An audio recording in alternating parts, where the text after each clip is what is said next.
and welcome to Perception Media. I am your hostess, the Cinegeek, and today I'm going to be talking about Orson Welles' dramatization of War of the Worlds and how, due to yellow journalism, this actually led to us getting one of the greatest cinematic feats of all time, Citizen Kane. So I'm just going to jump right in. Sunday, October 30th, 1938. Orson Welles began his Halloween radio broadcast of H.G. Wells' classic War of the Worlds on Mercury Theater on Air, hosted by CBS. Wow, CBS is old. We have all heard the story. The night, mass hysteria broke out. Widespread panic induced numerous suicides and caused mobs to flee onto the streets in terror. All this chaos over a radio show. But did any of that actually happen? Let's look. So back in the 1930s, the number of American households with a radio in it went from 12 million in 1930 to more than doubling to 28 million by 1939. Given the number of households in the U.S. at the time was around 30 million, that means over 90% of Americans owned a radio. This is despite the fact that the Great Depression, which ran from 1929 to 1939, was obviously fully in effect. The radio sale boom caused news wars between radio broadcasters and newspapers. Radio became such a prevalent form of entertainment because they were affordable in an era when money was tight. The airwave broadcasts bridged the gap and brought people together across socioeconomic scales, races, education levels, and really just all walks of life. It was accessible. FDR, or President Roosevelt, became the 32nd president March 4th, 1933. Just over a week later, on March 12, 1933, he began his first fireside chat, a weekly tradition under his 12-year administration where he addressed the nation over the airwaves. Radio offered a really quick, immediate, and more widespread and personalized method for the president to talk to the people about their worries over the economic situation, the Depression, as well as their growing concerns over the tensions in Europe, World War II. Advertisers seeing the audience size available over the radio, as well as the speed at which they could deliver their message, and the low costs, switched from newspapers to radios to market their products. Between 1929 and 1933, it is reported by the encyclopedia that advertising revenue decreased approximately 40% in newspapers and doubled in radio advertising. Further, some argued that the Depression was actually good for radio since advertisers looking for more exposure for the least amount of cost increasingly chose radio over newspaper. Newspapers were losing their profits from this new technological upset. Poverty made it difficult for people to buy dailies or weeklies, and whereas a radio was a one-time purchase and were becoming more and more affordable at the time. And advertisers were switching to the radio, as I said. So newspapers were looking to discredit radio broadcasting, especially when radio went from an entertainment purpose to also reporting the news, further usurping their business. So radio journalism became more commonplace in the 1930s, though it had its beginning in the earlier 1920s. Between 1930 and 1938, radio news broadcasting matured and reached into everyday lives of most Americans. Unfortunately for newspapers, radio had the ability to report on incidents immediately, daily, and provide more updates. Plus, people trusted the radio more than they did newspapers in the 1930s, which sounds weird, but I'll get into why. So, it's reported in The Press and the People, a Roper survey of 1939, and a Roper survey is kind of like what the Gallup survey is, except they don't just do politics, and they no longer exist, but they're pretty good. Pretty accurate. Given two conflicting versions of the same story, which type of media would you more believe? And a total of 40.3% of respondents voted that they would believe radio press over newspaper, while only 26.9% voted that they would believe the newspaper over the radio. Alright, so why is this? For the exact reasons I mentioned above, it's timely. Also, in a time, how do I phrase this? So in this time, there was less of a slant when reporting on air. So newspapers were actually really given to adding personal opinions in the 1930s that radio reporting didn't do. So I'm going to quote, The press faced scrutiny from the public as many jobless Americans began to examine and criticize newspapers on their content and impact. During this time, publishers were actively involved in presenting and commenting on political issues, especially, as well as other issues. So this kind of reporting was especially found in William Randolph Hearst's newspapers, of which there were many. In 1895, William Randolph Hearst moved to New York and he bought the New York Journal. And he planned on outdoing his competitors in sensationalism, crusades, and Sunday features. And that's a quote from Britannica. The journal rivaled the New York World, which was owned by a very notable publisher of the time. You've probably heard of him, Joseph Pulitzer. So to compete, both news outlets utilized what's known as yellow journalism, and I'm going to quote the definition from the Britannica. It's defined as the use of lurid features and sensationalized news in newspaper publishing to attract readers and increase circulation. This technique didn't fall out of style until after the turn of the 20th century, and it began in the 1890s. However, sensationalist headlines, obviously still are more commonly known as clickbait today, still occur. So this brings us back to the Halloween night in 1938, about 40 years before the night he came home. Let's not confuse us. So 80 years ago today, what really happened that night? So it's 8 p.m. The broadcast starts. However, most people didn't turn in to CBS until 8:12 from NBC, where they were listening to a ventriloquist act, which I don't understand. How do you have a ventriloquist act over the radio? That doesn't make sense. You can't see it. Anyway, so the ventriloquist act of one Edgar Bergen on the Chase and Sanborn Hour. This explained the lack of information. So, to add into that, Orson Welles used realism in this dramatization, like breaking news reports and names of real places, such as Miller's Grove in New Jersey, where they were, which were more common themes. So it's kind of like if you're watching a movie, like Tornado, Twister, what's the name of that movie? Twister, or another disaster film, and you see a fake news report on TV that the characters are watching. That's basically what this is, except over the radio. This made the dramatization of H.G. Wells' classic seem more real to people who missed the introduction, stating that it was in fact a dramatization of a novel. For example, to explain what I said above, it's recounted by Wells' business partner John Houseman that Frank Reddick, the actor cast as the reporter who witnessed the Martians' arrival, scrounged up the recordings of the Hindenburg disaster, which happened May of 1837, broadcast, and listened to it over and over again, studying the way the announcer Herbert Morrison's voice swelled in alarm and abject horror, end quote.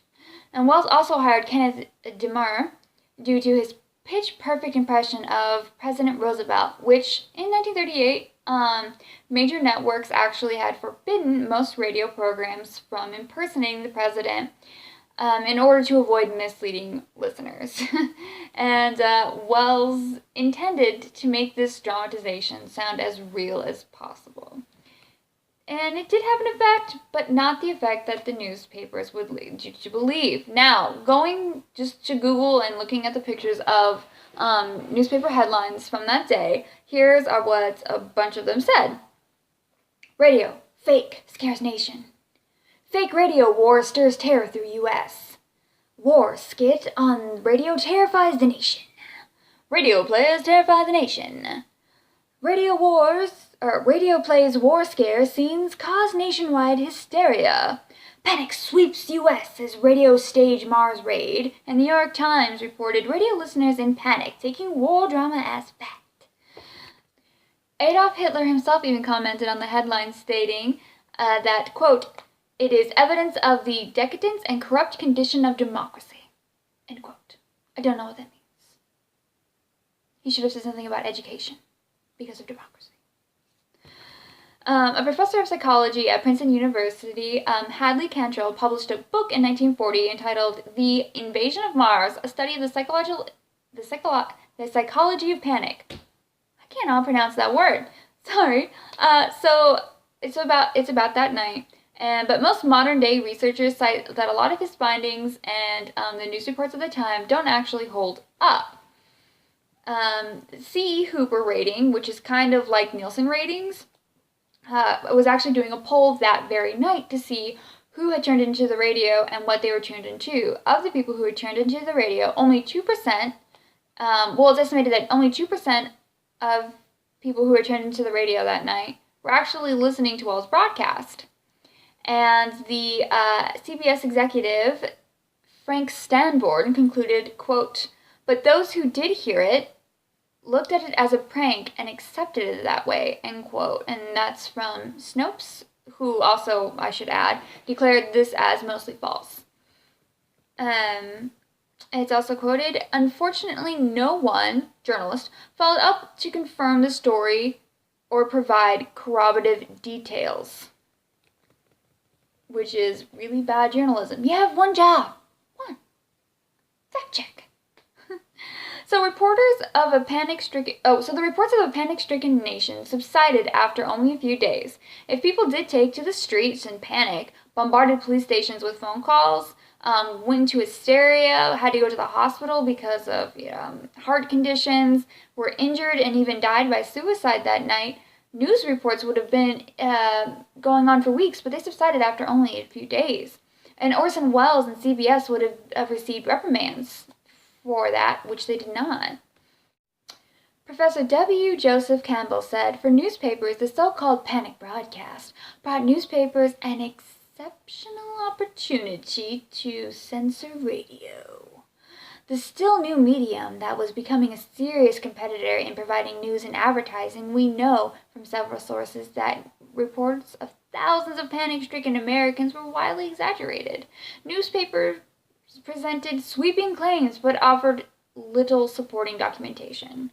The notion that the War of the Worlds program sent untold thousands of people into the streets in panic is a media-driven myth that offers a deceptive message about the power of radio wielded over listeners in its early days, and more broadly about media's potential to sow fright and panic and alarm." Bum, bum, bum. Jefferson Pooley and Michael J. Sasko said something extremely similar, and quote, "How did the story of panic listeners begin? Blame American newspapers. Radio had siphoned off advertising revenue from print during the Depression, badly damaging newspaper industry.